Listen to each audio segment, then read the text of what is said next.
belakang. Yang kita lawan itu kezaliman. Bukan kita melawan, misalnya melawan suami atau melawan orang tua ya Bu ya. Tentunya tidak. Dan ini juga sudah dirasakan sejak 2019 ya Ibu-ibu. Sudah banyak ketidakberesan, sudah banyak keganjilan yang berlangsung begitu masif ya di negara ini. Termasuk juga hal korupsi, hal kolusi dan juga nepotisme. Itu yang memotivasi kita untuk datang kemari kan. Dan kita sebagai ibu-ibu, sebagai emak-emak, itu menempatkan diri kita di posisi orang lain. Kita bisa merasakan apa yang orang lain rasakan.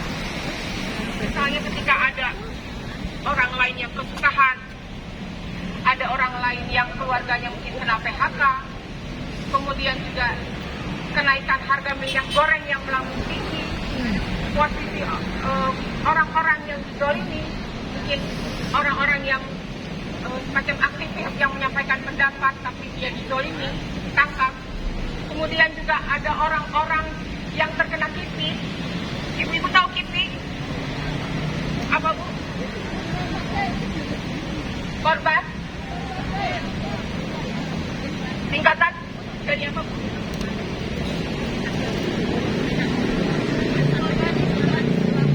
Ikutan pasca imunisasi. Ya. Jadi korban vaksin, pasca vaksin. Itu juga banyak. Dan ini juga sepertinya tidak hanya kamuflase aja, itu ada Komnas TV gitu ya. Itu yang menggerakkan kita sebagai perempuan, sebagai ibu-ibu. Apalagi kita yang pernah mengandung. Dari sejak dalam kandungan saja kita sudah memperlakukan diri dan janin yang kita kandung itu secara adil kan. Dari situ sudah belajar kita bagaimana untuk mengalahkan rasa egois kita, rasa ingin menang sendiri kita. Dan terbawa ketika anak-anak lahir, dari yang satu kemudian dua, bagaimana kita mengajarkan diri kita sendiri untuk berbuat adil terhadap anak-anak. Betul nggak? Jadi ibu-ibu atau perempuan tidak disangsikan lagi, tidak diragukan lagi. Memang selalu membawa isi hati nurani ketika berada di tengah-tengah kezaliman. Betul nggak ibu-ibu? Dan isu yang paling kuat sekarang ini, yang sering kita dengar istilah oligarki. Ibu-ibu pernah dengar kan? Sering dengar kan? Oligarki menjadi isu yang sangat kuat mengganggu sendi-sendi kehidupan bermasyarakat. Keberadaan oligarki ekonomi, oligarki politik sangat mengancam kelangsungan hidup berbangsa dan bernegara. Kenapa? Contoh yang kecilnya, mengganggu kestabilan harga minyak goreng sampai memasuki ranah privat keluarga kita, dapur kita ya Bu. Itu karena dari mana? Dari oligarki tadi, karena mereka sudah mempengaruhi kekuasaan, sudah mempengaruhi rezim saat ini untuk menentukan kelangsungan hidup berbangsa dan bernegara, untuk menentukan kebijakan-kebijakan politik sampai ke dapur masyarakat kita. Udah mulai, dia tadi nganter anaknya dulu kan. Ini rasanya sekarang kita tahu sendiri bahwa penyelesaian masalah minyak goreng saja, walaupun sekelas dirjennya sudah ditentukan sebagai tersangka atau juga sampai Menteri Perdagangan sudah diganti. Siapa Bu Menteri Perdagangan sebelumnya? Muhammad Lutfi sudah diganti dengan siapa? Hasan. Harga minyak goreng gimana Bu? Kalaupun diskon harganya turun cuma sampai 36.000. curang, 35.000 nggak sehat. ya. Yang tadinya harganya 24 atau sampai 26.000 kan. Jadi belum ada perubahan yang sangat signifikan yang kita rasakan. Ini pengaruh dari mana? Oligarki tadi kan? Oligarki tadi. Inilah mengapa kita bergerak ke sini. Ini saya sampaikan di sini tadi ada Ibu Ita Pakpahantan sampaikan mengenai dugaan gratifikasi yang dilakukan 2 anak Pak Lurah ya. Itu terkait dengan apa? Dengan perusahaan minyak goreng. Dari itu sekarang yang penting mobilnya aja. Dengan perusahaan minyak goreng. Perusahaan sewa, terkait itu. Duitnya pada habis buat naik pesawat, naik kereta, Jadi di bagaimana daerah. kita berdampak Habis ini kita podcast terhadap dari seluruh negara Indonesia. kehidupan masyarakat sampai ke Kopi. istilahnya baru kali ini kita merasakan harga minyak goreng yang begitu tinggi ya Bu Makanya ya. temen ente duitnya banyak. Ini mah nggak ada duitnya.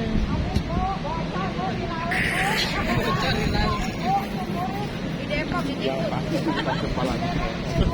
Tapi ibu nggak ada yang timbun kan di rumah. Nggak ada kata kepala. Yang ada Saya bayangkan ya Bu ya, korupsi besar yang merugikan negara. Korupsi Duta Palma. Ini Kepala Pusat Penerangan Hukum Kejagung, Ketut Sumedana ini. Orangnya siapa? Iya lah, tahu nih. Sudah ada tindakan dugaan banget ya dilakukan oleh Surya Darmadi yang juga melakukan korupsi dalam penyerobotan lahan seluas 37 hektar lebih di wilayah Riau ya. Ibu-ibu walaupun kita ibu rumah tangga pasti tahu dong ya berita-berita kan. Karena media juga sudah dengan mudah menginformasikan kepada kita. Ya, melalui PT Duta Palma Group. Nah, menurut Jaksa Agung Burhanuddin, Raja Tamsir Rahman ini pernah secara melawan hukum menerbitkan izin lokasi dan izin usaha perkebunan di kawasan Indragiri Hulu dengan lahan seluas 37 hektar lebih ini kepada 5 perusahaan Duta Palma Group. Dan disebutkan bahwa Surya Darmadi ini untuk menggunakan izin lokasi usaha lokasi dan izin usaha perkebunan tanpa izin pelepasan kawasan hutan dari Kementerian Kehutanan serta tanpa adanya hak guna usaha dari Badan Pertanahan Nasional. Artinya apa ibu-ibu? Ada bypass ya, ada tindakan bypass dari pemerintah, oknum pemerintah setempat tanpa melewati dulu Kementerian Kehutanan, Badan Pertanahan Nasional. Yang kenyataannya sampai saat ini perusahaan ini tidak memiliki izin pelepasan kawasan hutan dan HGU, hak guna usaha, juga tidak pernah memenuhi kewajiban hukum untuk menyediakan pola kemitraan sebesar 20% dari total luas area kebun yang dikelola, sebagaimana yang diamanatkan oleh Pasal 11 Peraturan Menteri Pertanian Nomor 26 Tahun 2007. Dan kerugian negara, tahu nggak ibu-ibu berapa yang ditaksir dari kerugian ini? 78 triliun. Waduh, mau beli sembako tuh. Ya, 78 triliun. Cendol bisa banjir. Ayo, beli cendol. Ini kayaknya rekor korupsi yang terbesar ya. Ini masuk sejarah kayaknya ya Bu ya. KPK gimana nih? 78 triliun. Kerugian yang ditaksir. Apakah sudah diproses? Pernah ada diproses. Sedangkan sebelumnya sudah pernah ada aduan laporan dari masyarakat. Setahu saya dari Bapak Ubedillah Badrun. Ketawat. Itu dugaan gratifikasi 2 anak Pak Lurah. Apakah 92 miliar itu cukup tidak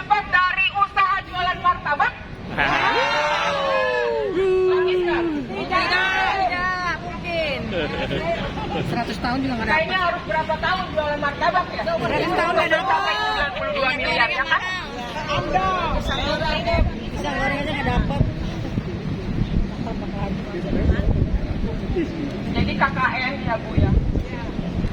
Dia diduga mendapatkan kucuran dana. Kucuran dana dari perusahaan yang sebenarnya perusahaan tersebut mestinya membayar sejumlah uang sekian miliar, tapi yang dibayarkan hanya sekian miliar. Jadi ada selisih, di mana selisihnya ini merupakan potensi korupsi yang sangat besar. Yang sebenarnya selisih ini bila didistribusikan ke masyarakat akan berdampak positif dan mendapatkan manfaat yang besar di masyarakat. Itulah sebabnya kenapa sehingga selisih ini membuat kita jadi merasakan harga-harga yang begitu tinggi. Karena yang harusnya kita mendapatkan hak tersebut, akhirnya kita tidak dapatkan. Karena dari korupsi tersebut. Karena korupsi jadi hak rakyat dia berapa? Tidak sampai kepada rakyat. Mama gak beda-beda amat, Bu. Ya, Mama kan pada sekolah juga di sini ya, Bu. Ya. Mama pada sekolah Yang nggak? bikin susah Mama. Bisa. Kalian lahir juga sama Mama. Iya. Jadi dugaan KKN Durhaka tersebut sia sama Mama. yang Lihat. sangat jelas melibatkan Turunan. dua anak Pak Lurah, anak petinggi PT SM. Tahu PT SM nggak, Bu? PT SM melakukan suntikan dana penyertaan modal dari perusahaan sebanyak 2 kali. Angkanya itu sekitar 99,3 miliar dalam waktu yang berdekatan. Bayangkan.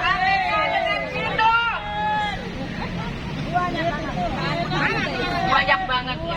Untuk bisnis mata Ini bisa kita bikin gunungan. hanya untuk bisnis martabak. Pusat. Ibu-ibu, mungkin sebagian ada yang belum tahu. 2 anak tersebut membeli saham di sebuah perusahaan yang angkanya cukup fantastis sebesar 92 miliar. 99 miliar. Ya, dari 99,3 miliar tersebut dibelikan saham sebesar 92 miliar. Kemudian ini menjadi tanda tanya besar. Apakah seorang anak muda, 2 orang anak muda yang baru saja merintis usaha, ya, usaha apa, Bu? Begitu mudahnya mendapatkan penyertaan modal dengan angka yang cukup fantastis. Dia bisa mendapatkan ini karena dia anak seorang presiden. Dia bisa mendapatkan 92 miliar karena dia anak seorang presiden. Kalau bukan anak seorang presiden, apakah mungkin seorang pedagang martabak biasa mendapatkan kucuran dana sejumlah itu? Silakan Ibu coba jualan martabak dulu. Apakah akan terbukti mendapatkan kucuran dana miliaran seperti itu? Jadi apakah ibu-ibu punya keinginan untuk mengetahui seberapa jauh proses pengaduan atau laporan dari Pak Ubedillah Badrun mengenai hal ini? Apakah ingin tahu? Pengen tahu aja apa pengen tahu banget? Terus saat ini kita bisa nggak ingin tahunya ke dalam? Ayo dong buka pintu. Ingin nggak diterima di dalam? Supaya tahu sampai mana proses yang sudah diajukan sejak bulan Januari lalu ya. Sampai sekarang sudah menguapkan ibu-ibu. Ya. Selain itu, agar tahu juga bahwa sudah ada juga anggota masyarakat yang melaporkan kasus dugaan korupsi PCR cek. Ibu-ibu tahu kan ya PCR? Alat apa, Bu? Alat hidung. Ya. Sebagai gerbang awal penentuan apa, Bu? COVID. COVID-nya masih ada nggak sekarang? Ada katanya sih. Sudah ada dugaan korupsi tapi masih diberlakukan juga ya? Alat tes itu masih dipakai kan? Padahal laporan itu sudah pernah masuk. Yang masukkan itu Babe Aldo dari MPR sudah pernah juga memasukkan laporan mengenai dugaan korupsi PCR. Kenapa korupsi? Dari harganya ada selisih harga nggak ibu-ibu? Dari sejak awal. Ya. Sekarang sampai berapa harganya? 78.000 PCR atau berapa ratus ribu? Lalu kemana selisihnya selama ini? Kemana selisihnya selama ini? Itulah dugaan korupsinya. Dari selisih harga yang selama ini turun-turun terus, ya, yang tadinya harganya sampai 3 jutaan, kemudian hingga ratusan ribu sekarang. Itu kan perlu kita cari tahu dong, kemana selisihnya kan? Kalau nggak kita cari tahu, kebangetan banget sebagai masyarakat, nggak ada kepedulian sosial kepada bangsa dan negara. Sedangkan keuntungannya sudah dinikmati oleh segelintir orang yang bertindak sebagai ketua PPKM pula. Siapa ketua PPKM, Bu? Opung siapa? Opung Lugut. Coba. Sebagai ketua PPKM, namanya ikut terseret dalam dugaan korupsi PCR. Memalukan atau memilukan? Memalukan dan memilukan ya. Kalau kita punya malu, kita udah nembus ke bumi kali, Bu. Tapi masalahnya kalau nggak punya malu, saat ini pun masih diberlakukan PPKM level 1 untuk seluruh Indonesia. Bayangkan, siapa yang masih percaya saat ini? Tidak percaya rezim. Dan juga untuk diketahui, ada mantan penyidik KPK Novel Baswedan menemukan dugaan korupsi, kolusi, dan juga nepotisme dalam bisnis tes PCR ini. Jadi selain Babe Aldo yang melaporkan, bahkan dari mantan penyidik KPK sendiri sudah menduga adanya korupsi PCR yang dilakukan oleh sejumlah pejabat negara. Kenapa ini sampai sekarang belum juga diusut? Kenapa belum kita dengar juga perkembangannya? Atau minimal ada tersangkanya? Sudah jelas-jelas banyak selisih harga yang merugikan masyarakat. Bukan hanya harga saja. Dengan penentuan PCR itu juga menjadi banyak korban yang di-COVID-kan. Banyak korban yang setelah di-COVID-kan juga akhirnya jadi meninggal. Padahal ponasnya tidak benar. Ayo KPK. Ayo Rusia bantu KPK. Bapak Novel Baswedan mengatakan indikasi pihak yang memonopoli bisnis PCR. Harga PCR itu sendiri menjadi relatif lebih mahal dibandingkan negara lain. Di India, ibu-ibu pada tahu kan waktu itu berapa harga PCR? 150-an ya Bu ya? 100 ribuan. Kemudian harga ini menjadi dibebankan anggarannya kepada negara dan masyarakat. Bayangkan Bu. Mak juga yang bayar dong. Ya, masyarakat kita juga yang bayar.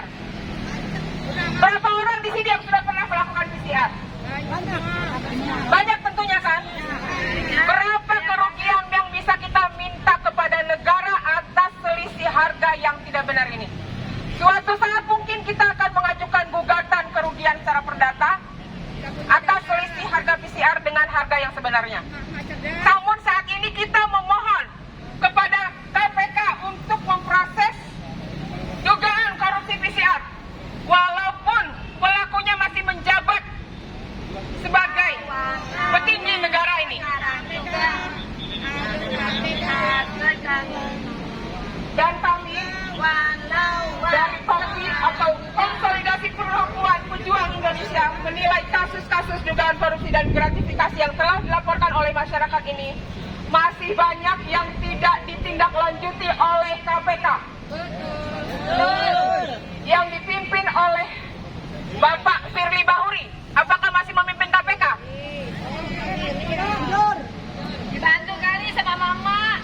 Ya, apakah pernah dibantu oleh mama? Ayo. Ibu-ibu, mama ini siap membantu loh Pak, jangan salah.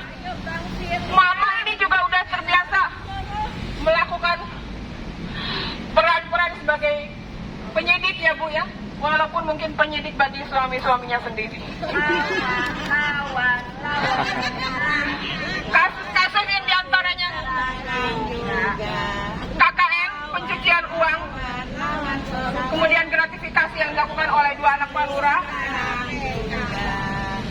merupakan ciri pemerintahan yang tidak baik, yang semestinya lebih akuntabel, mampu menjalankan amanat yang diembannya. Untuk itu, kami menunggu proses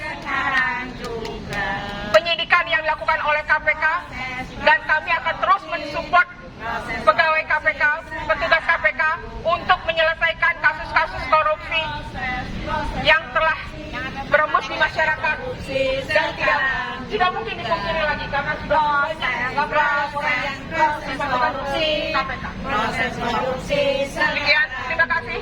Assalamualaikum warahmatullahi wabarakatuh. Proses korupsi.